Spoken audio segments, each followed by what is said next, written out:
Greetings, everybody. My name is John Ruzek. I'm with the University of Minnesota Alumni Association, and thank you for being here with us this afternoon for the latest Alumni Association webinar that we're doing in partnership with the Carlson School of Management today. And it's from the White House to you, interpreting news about the labor market. And as you'll hear, the latest labor market report came out today, and we'll have Professor Aaron Sojourner with us in just a few minutes. Welcome to today's webinar. The Alumni Association's webinar series is part of an ongoing series of webinars and virtual outreach that the Alumni Association does, and membership does power everything we do. So thank you to our members and donors. And if you'd like to learn more about getting involved or being a member, you can visit us at umnalumni.org, and then if you're interested in membership, just do /membership, and that will bring up all the information about how you can support the Alumni Association's work. We do have some upcoming career development webinars that have been on the books for a while, coming up here in June, and especially next week, creating a compelling cover letter. 3 companies that are hiring right now, and also now in this age of virtual engagement, conquering the virtual interview. And if you'd like to register for those webinars, visit us at umnalumni.org/virtual. You have joined this webinar using Zoom, and you can listen via the phone option, which is listed there as well. And along the way, we do welcome questions. So if you do have questions, you can submit them using the Q&A button via Zoom, and we'll try to take as many as we can during the time that we have today. But before we move on, both the Alumni Association and the Carlson School of Management would like to acknowledge that our community continues to grieve after the murder of George Floyd, and both the Alumni Association and the Carlson School of Management would like to acknowledge the impact of deep-rooted systemic racism on today's topic about the U.S. labor market and the employment situation. We believe our school, our institution, the University of Minnesota, and the business community, both here in the Twin Cities and beyond, must be a force for good in regards to equitable labor opportunities and beyond. So just want to acknowledge that, but then also, you know, keeping all of our alumni and friends in our hearts over these last few weeks, and also with the COVID pandemic, because from an economic standpoint too, it has been turbulent. And to start helping us make sense of that, we will be talking with Professor Sojourner in just a sec. But I did want to now introduce my colleague, Allison Henning-Duffy, who's the Assistant Director of Alumni Relations for the Carlson School of Management. And again, this webinar is done in partnership with the Carlson School. And so Allison would just like to say a few words about the Carlson School and then introduce our distinguished presenter today. Yeah, thank you, John, and good afternoon, everyone. Thank you for being here. The Carlson School of Management's educational programs and faculty are highly ranked both nationally and internationally. The school is a leader in both business education and research. Our approach connects students to unique experiential learning opportunities, dynamic international education programs, and to a vibrant network of businesses throughout the state and beyond. For alumni, we offer a variety of events and benefits for our graduates, including First Tuesday, one of the longest running business gatherings in the state of Minnesota, career services and development programs such as The Way We Work, regional and corporate chapters, and many opportunities for volunteers to work with our students and faculty. I am thrilled to have Professor Aaron Sojourner here with us today. Aaron is a labor economist and associate professor at the Carlson School of Management since 2009. Professor Sojourner has a wide range of policy experience and community service. In 2016, he took a year of leave to serve as senior economist for labor at the U.S. President's Council of Economic Advisors, an agency which gives the president objective economic advice on the formulation of economic policy.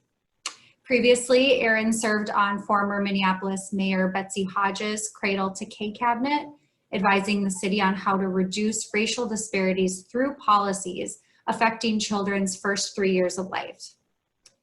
Aaron is also a research fellow at IZA, the leading European Labor Economics Research Institute. He's a visiting scholar at the Federal Reserve Bank of Minneapolis and a member of the Human Capital and Economic Opportunity Working Group.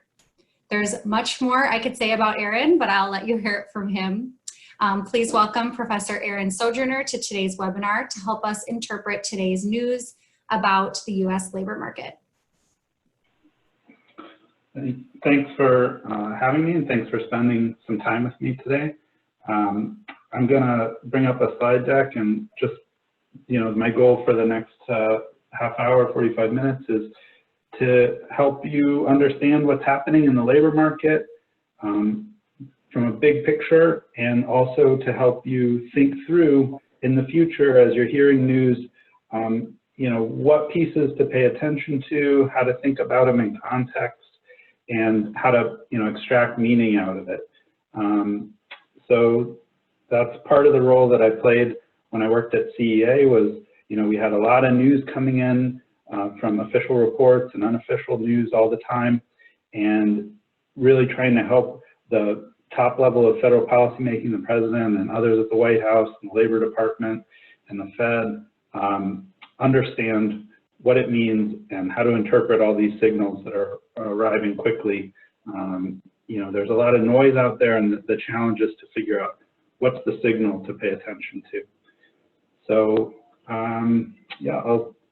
so I'm hoping you can see these slides here, and that's me, and that's my email, and also on Twitter, you can follow me there. And you're always welcome to send me an email. I'm happy to try to be of service. Aaron, so Aaron, I don't think we see the slides yet. Oh, okay, let me try again. Can you see them now? Yep, can see them. Thank you, sir. Yeah, thank you.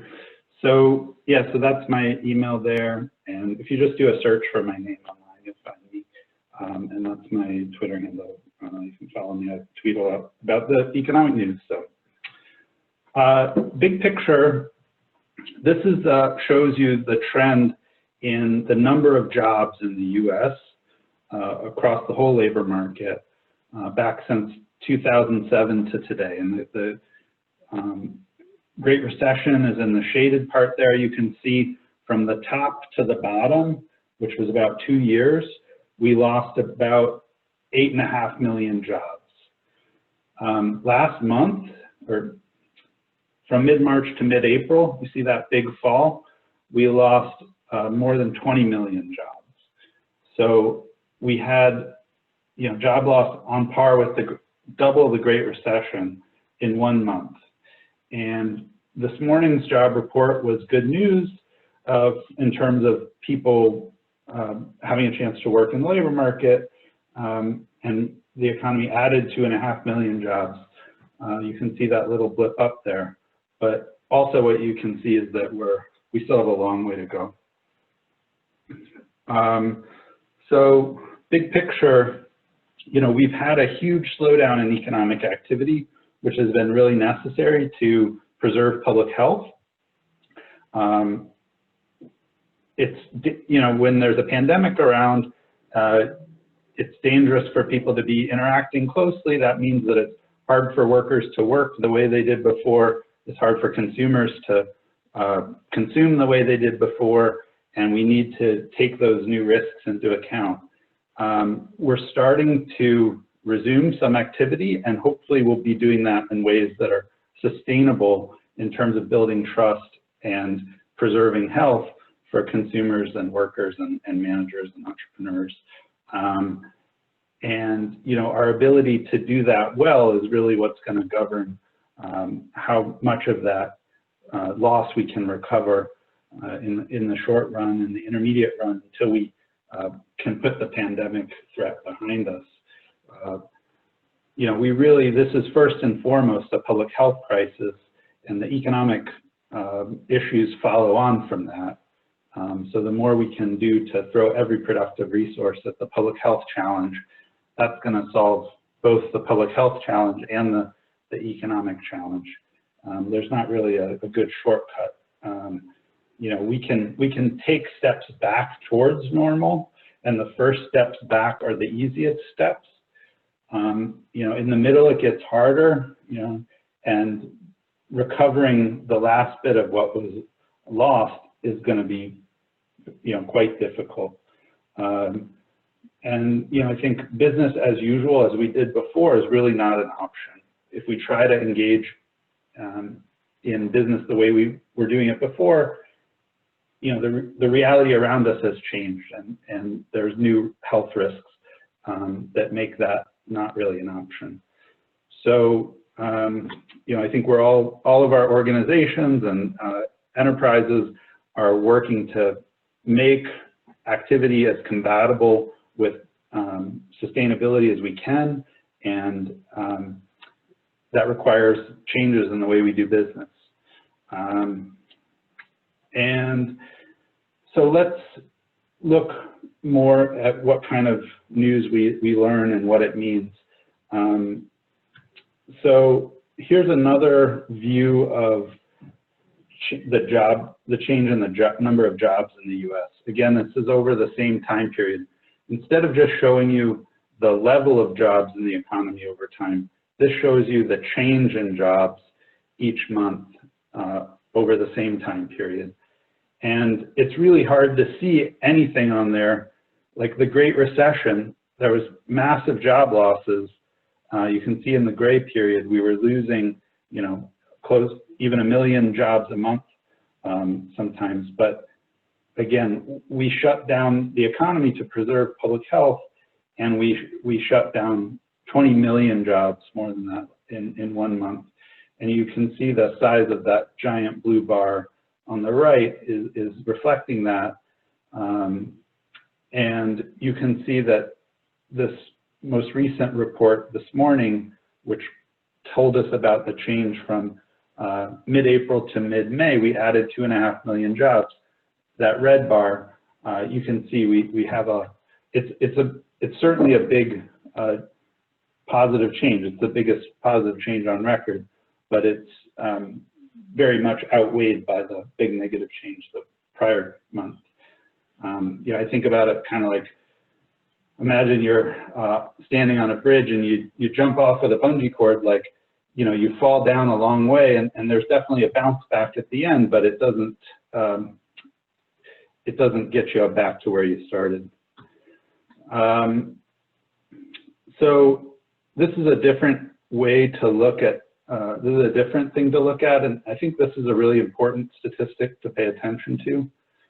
So not just the number of jobs, but what share of adults in the US are employed. This is sometimes called the employment population ratio. And this is all the data we have on record, all the way back to like 1947, I think. And you can see that we're at a record low last month.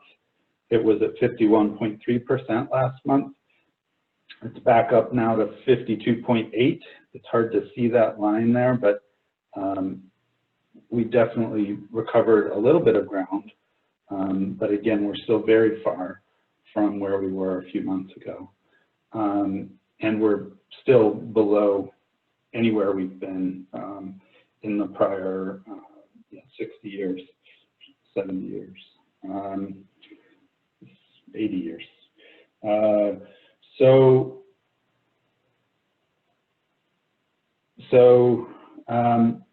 Yeah, I think what you see is like this share of adults employed. If you look right before, it peaked around 2001, and the recession after that, it fell in the early 2000s, and it creeped back up, but then the Great Recession really pushed it down. And it's been creeping back up since about 2011 and sort of steadily up after 2011 until this.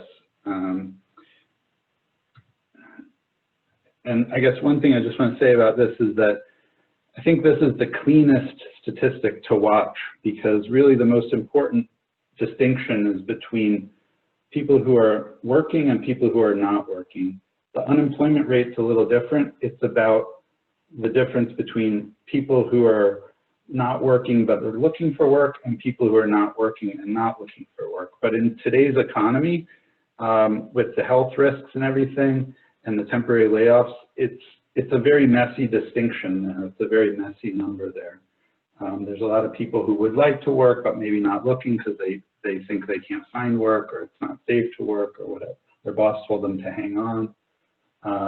And so rather than focusing on the unemployment rate, I really recommend focusing on this employment population ratio. It's going to be the cleanest measure, and it's going to be kind of focused on the most important margin. This gives you a sense, this is like a big picture view of the level of employment in different major industries or different select industries. It's not all the industries, but I think it's useful in a couple ways. First, the levels of these different industries just tell you how important different industries are in the labor market. So you can see, for instance, education and health services in purple, back in February employed close to 25 million people. Now it employs close to 22 million, something like that, 23 million. If you look at manufacturing back to 1970, it was a big industry, but starting around 2000, it started falling pretty quickly, and through the Great Recession, it dipped down again right before 2010, and it was crawling, it was climbing back up pretty steadily after 2010, but again, as of a couple months ago, it started falling very quickly, creeping back up a little bit, but manufacturing is definitely not like the biggest sector in the economy anymore. State and local government is a big employer, a lot of healthcare, a lot of education, public services of various kinds, police, firefighters, and they've had some decline as well. But you can definitely see the big decline is from leisure and hospitality, and sort of hard hat industries get a lot of political attention, construction, mining and logging, manufacturing, but they're relatively small parts of the economy compared to things like education and health services or leisure and hospitality. So it's just good to keep that in mind. This shows you change in the employment as a percentage of the February employment across different sectors just over the last 3 months, so February to May. So leisure and hospitality lost more than 40% of employment, and this includes the numbers from this morning. 40% of employment over the last 3 months. And you can see some of the other sectors, the federal employment's the only thing that's been stable, and they actually added a tiny amount. But it's very broad losses across all sectors of the economy, but not equal across all sectors. Instead of comparing it to 3 months ago, to February, you can also compare it to before the Great Recession. So this graph describes the percent change today versus before the Great Recession.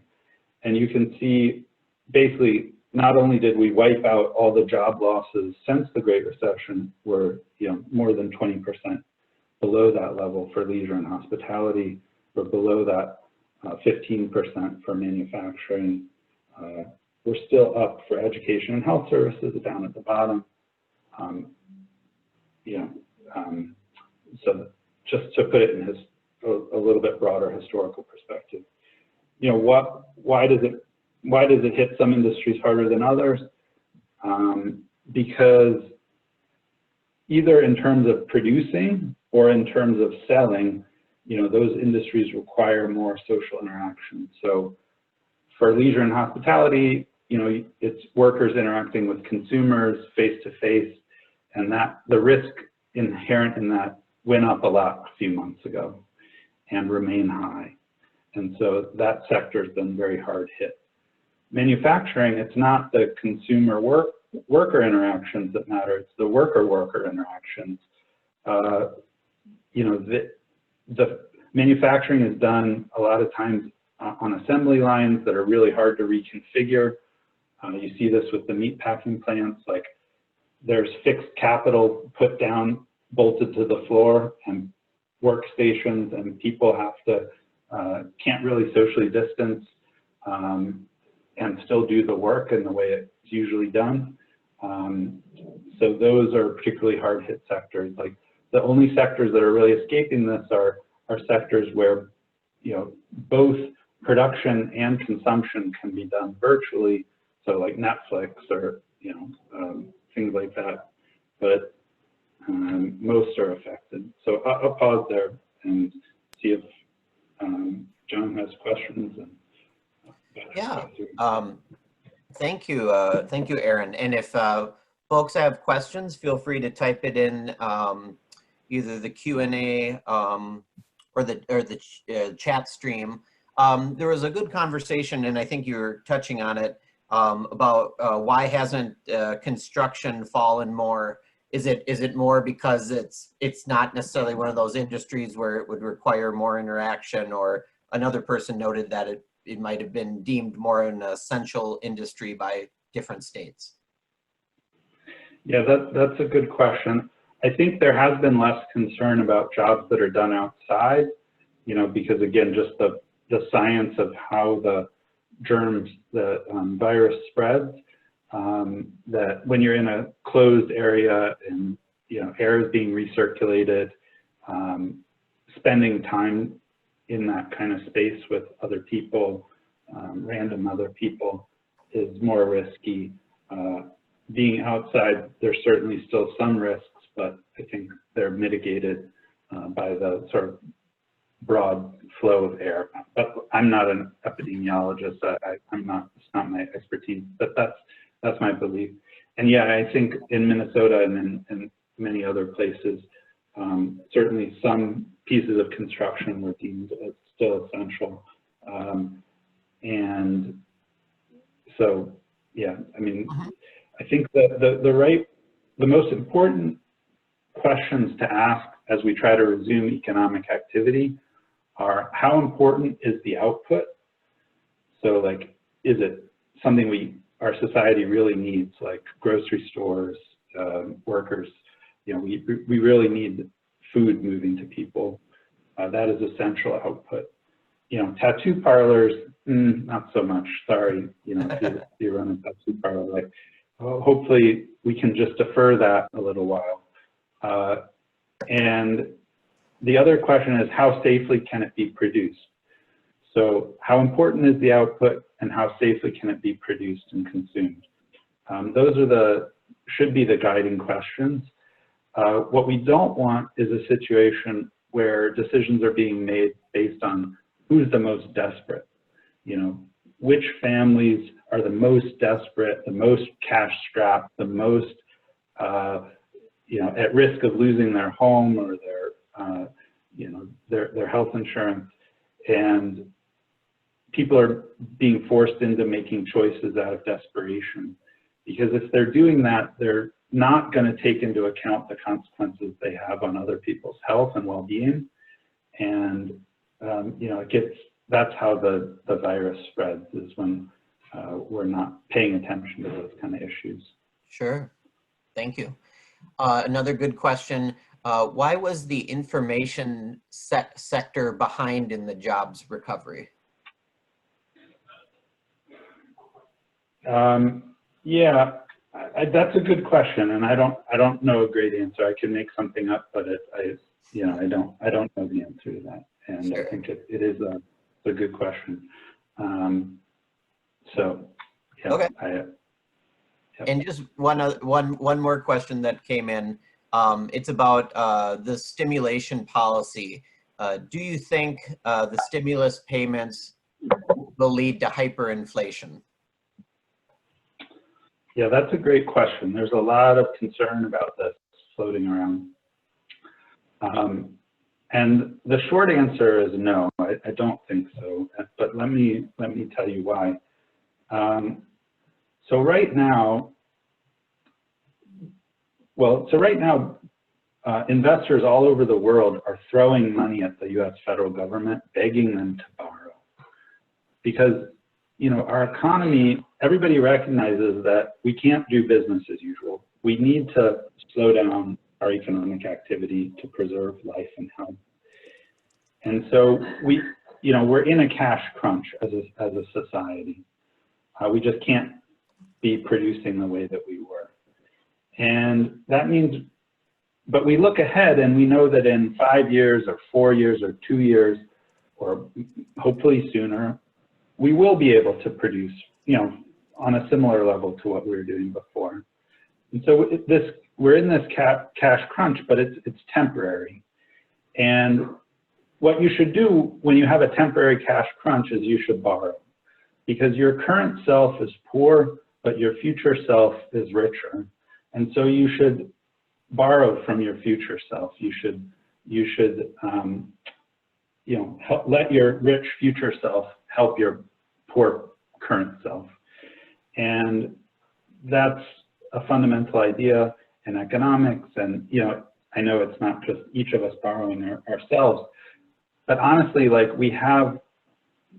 families can't borrow as much as they need to. And businesses, especially small businesses, don't have a lot of collateral and can't borrow enough to finance them through this.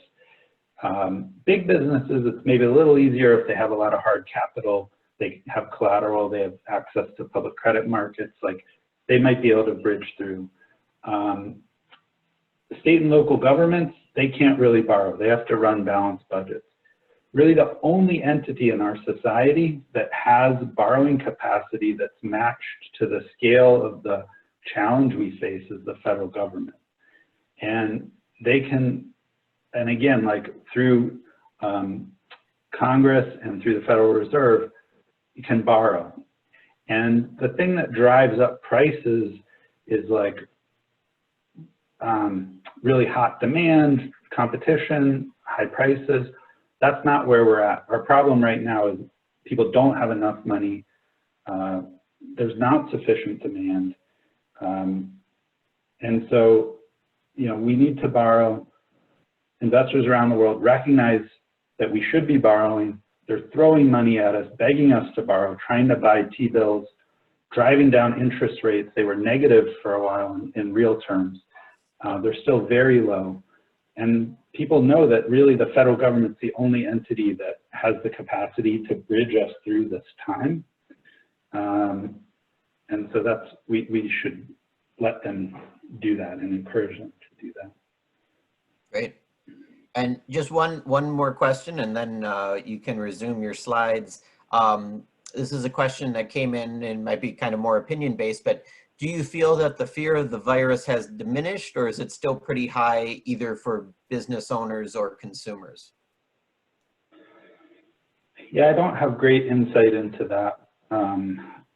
I think certainly, you know, I think people are less concerned than they were at the very beginning, because at the very beginning, we knew less, right? We had even less experience, and every day that goes by, we learn a little more, you know. So I think we're learning and we're adapting, and I think we can sort of resume activity in like deliberate steps that are strategic and sensible, and make the changes to the way we do business and the way we conduct ourselves that are sort of reap the low-hanging fruit and, you know, guard against the worst outcomes. And that's what we need to be doing. Great. Thank you, Aaron. And again, if people have questions along the way, as the professor goes over his remaining slides, just put them in the chat and we'll have time towards the end. But Aaron, take it away. Yeah, so up until now, what I've been telling you about is basically change in the number of jobs, right? So I told you about, I showed you the level, I showed you the monthly change, I showed you the change across different industries, I showed you the change in the share of adults who are employed. All of that is basically about the number of people working, the share of people that are working, like the margin between working and not working. That's one measure of the quantity of labor transacted in the labor market, but there's also, that's what we call the extensive margin, right? So this is the intensive margin. This is how many hours do people work who are working. So on average, for people who are employed, what's the average work week like? And the blue line shows you the average weekly hours among frontline workers. So these are production non-supervisory workers. That's about 82% of all workers. It excludes, obviously, supervisory workers. And you can see that over time, it's pretty stable. You know, there's this long decline till about 1990, and then it's been pretty flat. You can see even during the Great Recession, it didn't change that much. But it went down a little bit last month and it sprung up again this month. But something I want to say is, like, with these kind of numbers, you have to be really careful because the composition of who is employed is changing dramatically. And so this is an average number of hours among people who are employed. So if all of a sudden who is employed changes, this thing can jump around. And we saw that this month. So I just want to use this as a caution to say, like, if you're looking at something that's an average among the employed, when things change quickly, it could be because that thing, work hours, change among the people who are continuously employed. And that's the natural sort of naive interpretation. And that's what we kind of hope to measure with it. But there's also this more subtle spurious change that can happen where the composition of who is employed changes. So if all the low hour people get fired, if all the part-time workers get laid off, then the average hours among the people who are employed now might be a lot higher, even if no particular worker saw their hours increase, right? So I think that's part of what's happening here, is that a lot of part-time workers got fired, and so the average hours went up, but it's not because necessarily the hours for any particular worker went up. Overtime hours is another thing we look at because that's also very sensitive on the margin. You know, that's something that companies will cut back on if they don't need it. It's not collected for every industry, but it is collected for manufacturing. And you can see that, you know, it dipped down a lot in the Great Recession and that furthest right shaded period in around 2008, 2009. It came back up. And now it's down low again. This shows you the average hourly earnings. So think of this as like the average wage, again, among frontline workers. The blue line shows you that. And you can see the same caution applies here. So, you know, we're going along, it's going up and down little by little. You can see just like in the last year, it started falling. It was, if you look at the, I don't know if you can see my mouse, but like right here, it sort of got high and then it fell down over the last year. But then in the last couple of months, it spiked. It went up like, it was almost 8% higher last month than the year compared to a year before, which is tremendously, looks like tremendously fast wage growth. But actually what happened is that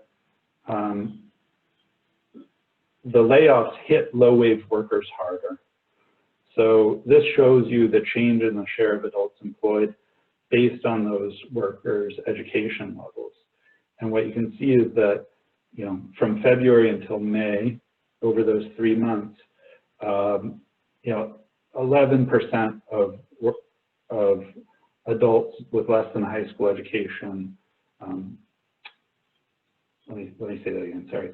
The share of Americans with less than a high school education who were employed fell by 11 points over those 3 months.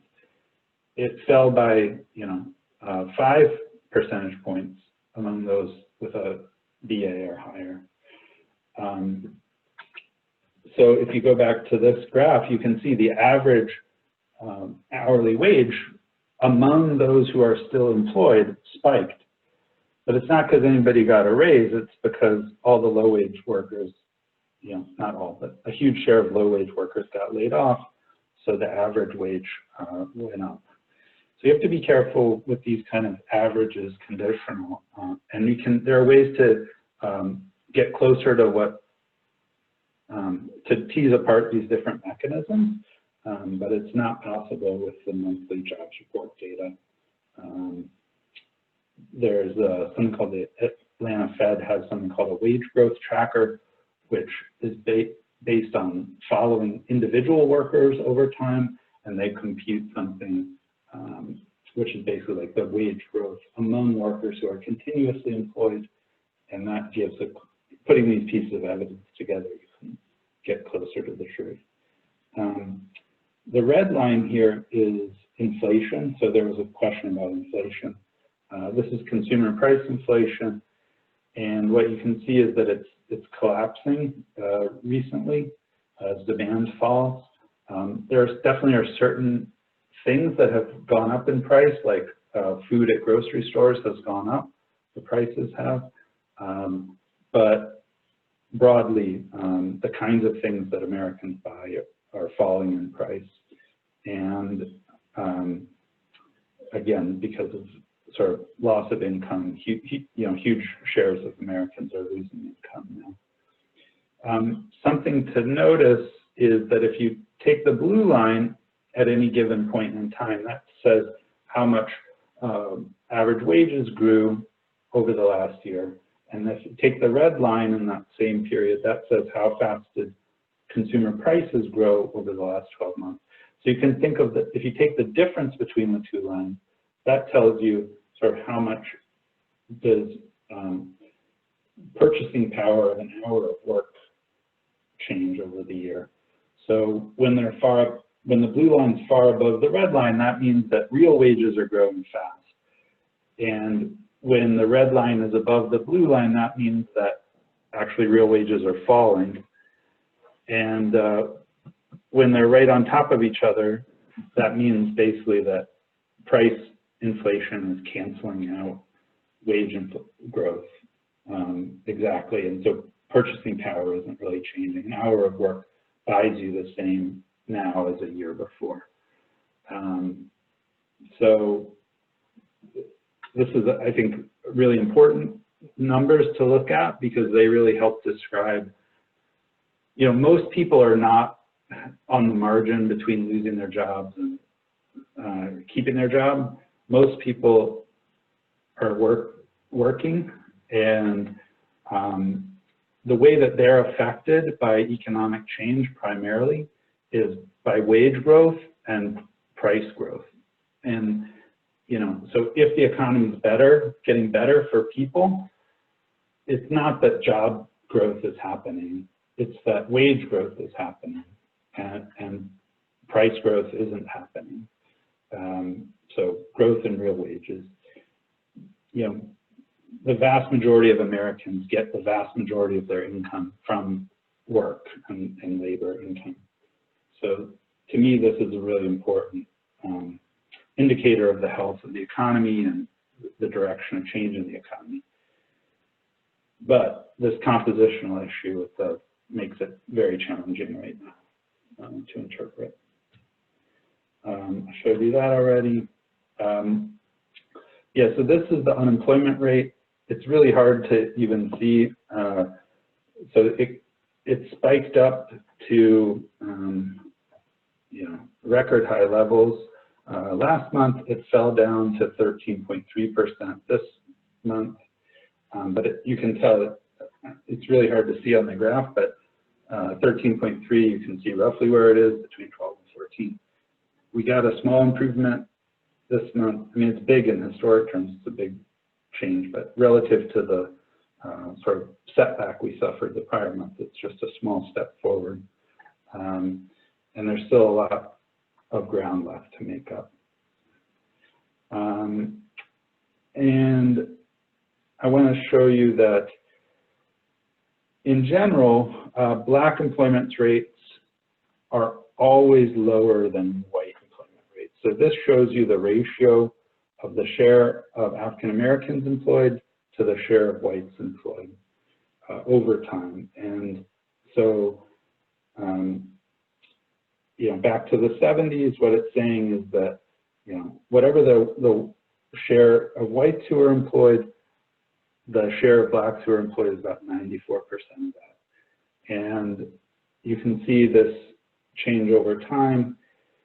When the economy gets worse, the ratio falls. African Americans suffer more disemployment. When the economy gets better, they're accelerating a little faster, but the employment levels aren't catching up to the white employment rates. And just in this crisis now, so this is the unemployment rate by race, and just showing you over the last, it says 95, but that's not right. This is, obviously back to 2007. The African American unemployment rate is always, at any point in time, higher than the white unemployment rate. And often it's double. At the peak of the Great Recession, the white unemployment rate topped out at 9.2%. The African American unemployment rate around the same time topped out at 16.8%. Right now, this month, the unemployment rate fell compared to last month, but it fell for whites from 14.2 to 12.4. For African Americans, it actually ticked up from 16.7 to 16.8 to match the peak during the Great Recession. The high white unemployment rate right now is, basically like the African American unemployment rate of 2013, 2014.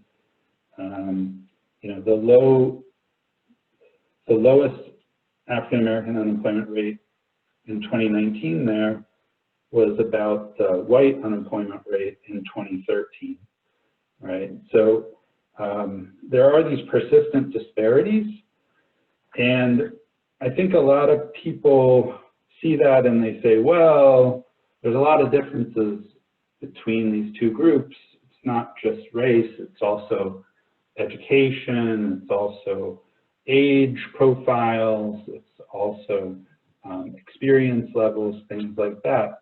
But I want to tell you that people have studied this very hard and tried to throw everything you can to explain these gaps. And this is just one example. This is for men, for Black versus white men, and the height of this, and this is for a few years ago. This goes up to 2017, I think, or 2016. And the height of the total bar is the whole gap between the Black and white unemployment rate. And they used modeling to say, well, how much is explained by differences between Black men and white men in terms of education? And given how much education matters for unemployment rates, how much does that explain? And the green bars are the share of the gap that are explained by differences in education. And the orange bars are the share that are explained by differences in the age profile. The purple is the share that is explained by the differences in marital status. The pink which is down below, is showing the differences that's explained by where people live and where populations are across states. So, African Americans and whites don't concentrate in the same states exactly the same amount, and different states have different unemployment rates on average. But that, again, explains only a very small share, and in recent years, basically none at all. You throw all this stuff at it, and this is just, again, just one example. There are huge persistent gaps. The blue is the unexplained part.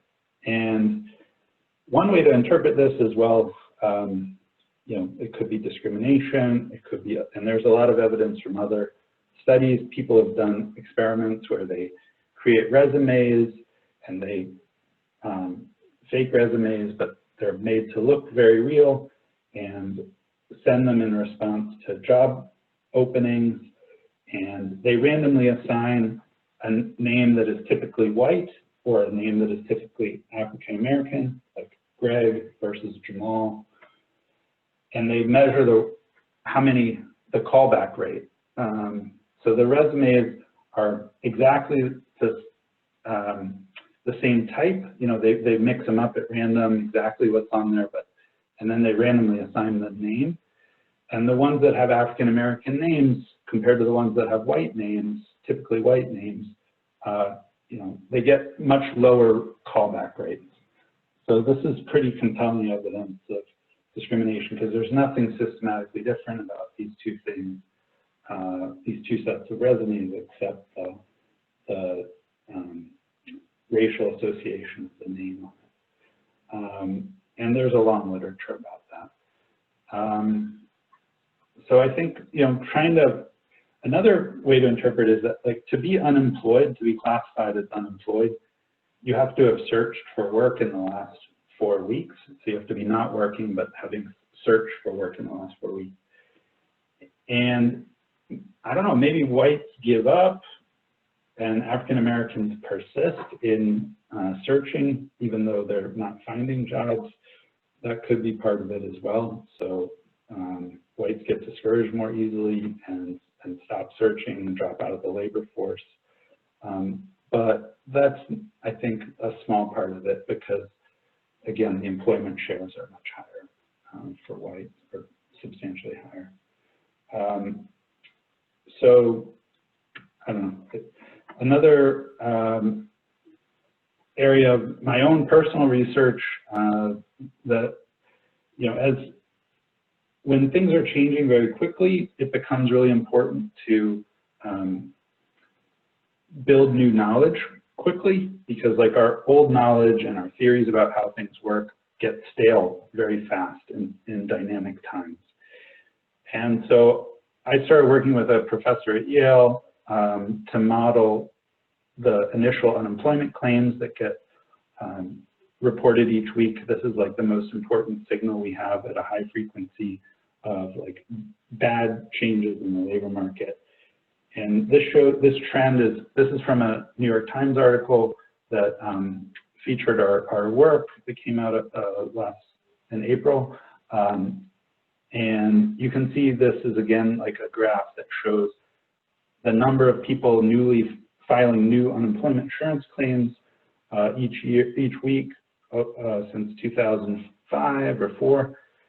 And then, about 11 weeks ago, there was this record-breaking number, and then followed by another one and another one. And we were able to anticipate that and predict that using Google search activity. So we used Google Trends and looked at the pattern of people searching for the phrase "file for unemployment," and we could do that across the whole country and state by state, and we connected that to data on claims, and we were able to beat like all the Wall Street firms and all the DC think tank folks, and that's why we got in the New York Times. So that was pretty cool, but it's, I think a lot of the official statistics are slow, and we need to speed them up, and especially this is a dramatically fast changing time, so the value of high frequency real-time information has increased. So I hope we're start to invest more in improving our official statistical infrastructure so that businesses have up-to-the-minute, fast, relevant information to base their decisions on, working families do, local, state governments, federal policymakers. These kind of data systems are a public good that have value to everyone, and we just need to make sure that we invest to improve those systems so we're making decisions with the best information we can. Otherwise, we're sort of making wrong calls and making mistakes. I think we're getting short on time, so I think I'll just. Yep. Yeah. We have some questions coming in, and yeah. If you'd like. Yeah. So going back to the as far as the I forget if it was the unemployment rates between Black job seekers and white job seekers, if some of those other factors are all equal, but yet there's obviously a hiring bias. Is it, as far as like looking to how this could be addressed or looked at, is it from your perspective, is it the companies and industries that are hiring? Is it something from a state or federal level that needs to be addressed as far as those biases that do exist? Yeah, I think that's a great question. So I think it's a combination. I think that right now their enforcement of equal employment opportunity laws is pretty weak and under-resourced, and so I think that could be improved. And I think if there were more consequences for breaking those laws and discriminating against people and violating their rights to equal opportunity, that would create more, I think that would reduce discrimination. But I think a lot of it is just that human judgment is very subjective, and we rely on heuristics, sometimes consciously, sometimes unconsciously, and I think there is a lot of scope for improving the decisions within organizations. I'll just say that I did some work with a public school district to study their hiring process, and we got access to like 8 years of applicant resumes, and we then connected it to the people that they hired over that time, and they had measures of post-hire effectiveness and retention, and so we were able to measure which aspects of applicants predicted their hiring and which ones predicted their success conditional on hire. And what we found was basically that the organization was failing to hire. They were hiring too many whites and too many women, and they were passing up talent that would be more effective and more long-serving. And this was a very liberal and well-meaning organization that had a strategic emphasis on increasing the diversity of their workforce and all this stuff. So hopefully by creating more accountability and creating more systematic ways of knowing and improving and feedback, we can improve the organizational decision-making. That's part of the work that I do at Carlson as a researcher. Thank you. Another question came in. There's a lot of speculation that office work will be increasingly virtualized in the wake of the pandemic. What do you think the more important economic implications of this will be if it proves to be true?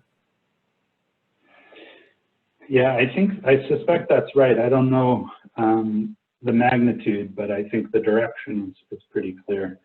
I think that this experience forced a lot of people to get comfortable with doing business virtually, and we realize that a lot of jobs can be done virtually without a lot of decline in productivity or with acceptable amount of decline in productivity. You know, a lot of people paid the fixed cost of figuring out how to operate through these technologies. They hadn't done it before, but now they do, and so it just, you know, going forward will make more sense to do more interactions virtually and save on the commuting costs and real estate costs and things like that. What will the consequences be? You know, I think there still will be, when it's safe again, you know, safer again, we'll go back towards where we were, but I think there will be reduced demand for commercial office space.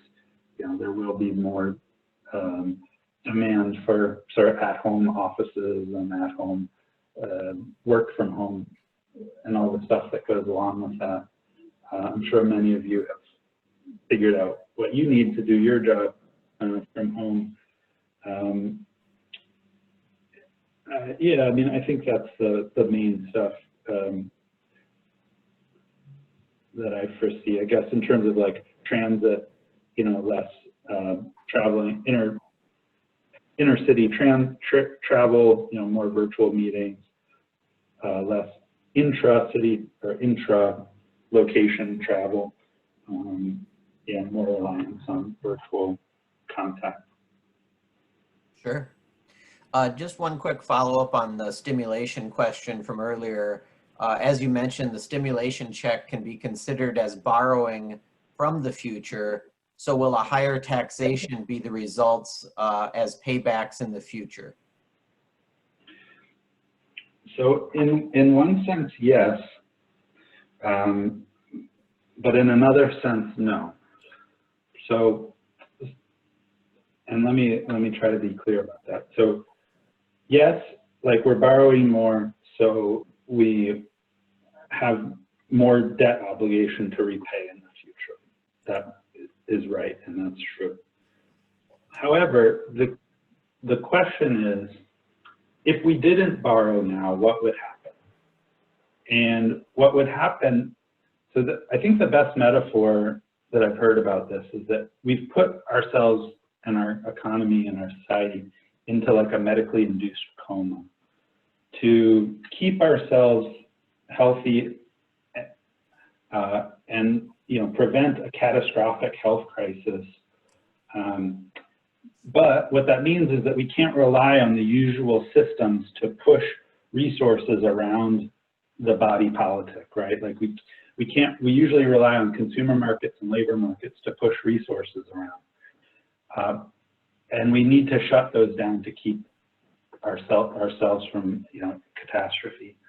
So we need to rely on alternative, like life support systems to push resources around, like you do when someone's in a coma or, you know, on life support.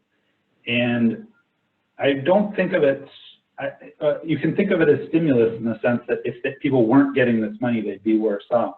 But you can also think of it basically as support and relief, because we need people to protect each other's health. And you know, failure to do that has even worse consequences at some level. Like that, there's some happy medium that we can try to reach. But and so you know, if we just went about our business or we shut down the economy and didn't provide support for people, you know, businesses would crumble, their balance sheets would deteriorate, they'd go bankrupt, the teams that they've assembled, the organizational routines they've assembled would disappear and be destroyed. And that's like the real cost of that we're trying to avoid, is like the collapse of these enterprises. And families, working families, like health and mental health and, you know, housing stability would erode and deteriorate. And then when it comes time to kind of bring us out of this dormant state and try to resume normal functioning, if we're not providing the resources everyone needs to stay healthy in this state, when we try to bring it back online, we're going to realize that parts of us deteriorated, and they're not going to just spring back to life the way we want them to. They're going to be in much worse shape, and, you know, we're going to be permanently worse off.